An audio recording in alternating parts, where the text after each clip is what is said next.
invitación. Bueno, y vamos a arrancar a hablar de un tema donde el primer concepto que tenemos es que los urólogos seguimos buscando la verdad en muchos de los aspectos que vamos a tocar hoy de cáncer de próstata, y es un tema que tiene grandes controversias. El cáncer de próstata es uno de los principales problemas médicos a nivel mundial, dada la alta incidencia que tiene. Dentro de los marcadores de incidencia en Europa, donde son una de las regiones donde mejor se está trabajando, hablan de que en la actualidad existiría alrededor de 214 pacientes cada 1000 hombres. Es la segunda causa de muerte por cáncer y existen importantes diferencias regionales en cuanto a la incidencia. Es decir, esta incidencia que yo estoy marcando acá de Europa no es la misma que se ve en el resto de los países. Por ejemplo, en Suecia, que tiene una larga expectativa de vida, y los países nórdicos son los que mayor incidencia de cáncer de próstata tienen, después lo vamos a ver. El cáncer de próstata es el cáncer más frecuente y es el origen del 37% de los nuevos cánceres diagnosticados. En cuanto a los factores de riesgo, ¿cuáles son los factores de riesgo que aumentan esta incidencia de cáncer de próstata? El aumento de la edad. Se ha visto que a mayor edad, mayor incidencia de cáncer de próstata. La raza, esto está bien estudiado en Estados Unidos, la raza negra, los afroamericanos tienen una incidencia bastante más elevada que el resto de la población en Estados Unidos. La herencia, factor fundamental.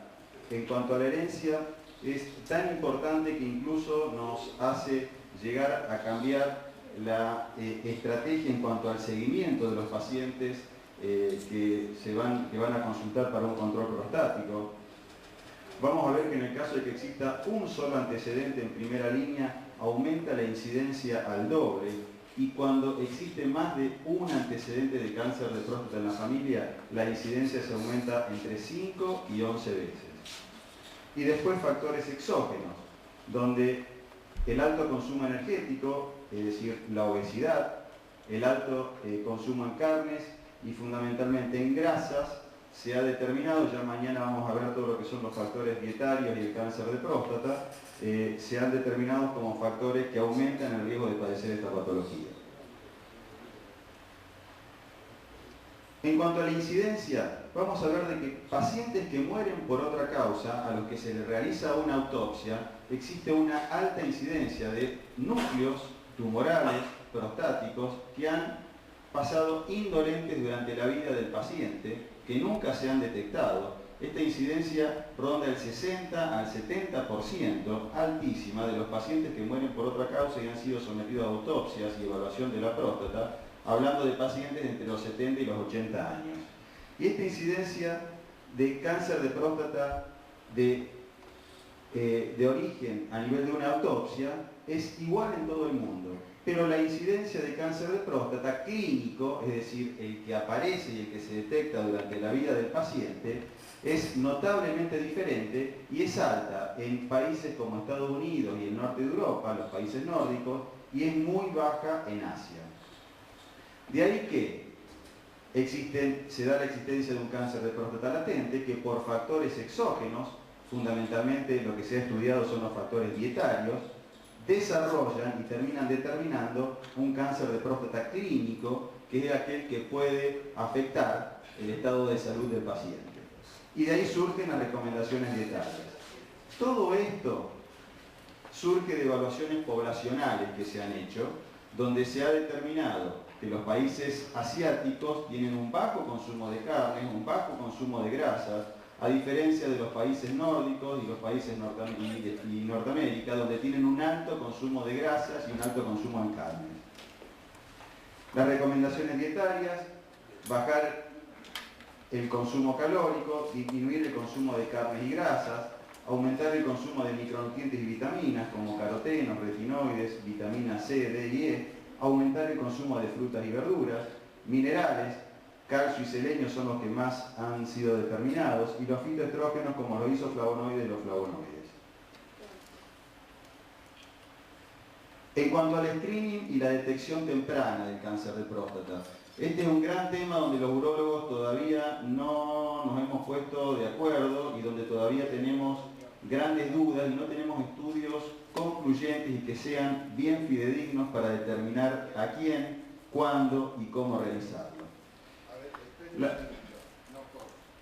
La definición de detección precoz y screening es el examen y control de hombres que están asintomáticos, y los objetivos de toda detección temprana y de todo screening es justamente la reducción de la mortalidad y mejorar la calidad de vida de los pacientes.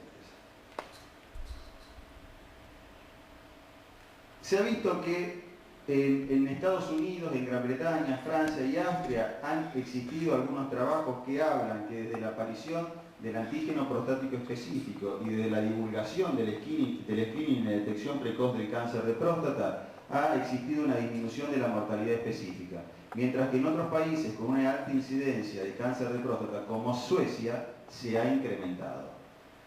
La reducción de esta mortalidad es atribuida a la política de screening en estos países, pero hay una realidad, y por eso yo aquí lo puse con mayúsculas, que no existe una evidencia absoluta de que el screening basado en el antígeno prostático específico cause una reducción de la mortalidad por cáncer de próstata. Y puse como nivel de evidencia 2. Los niveles de evidencia son tablas y a partir de la calidad de los trabajos donde surgen estos datos, donde el nivel de evidencia máximo es el nivel de evidencia 1, pero todavía en screening, en detección precoz de cáncer de próstata, no tenemos estudios con niveles de evidencia 1. Estudios randomizados, poblacionales, prospectivos, se requieren para ver realmente la eficacia del screening en cáncer de próstata. El gran problema de estos estudios es que son estudios donde uno tiene que involucrar a un gran número de pacientes y con un seguimiento estricto durante muchísimos años.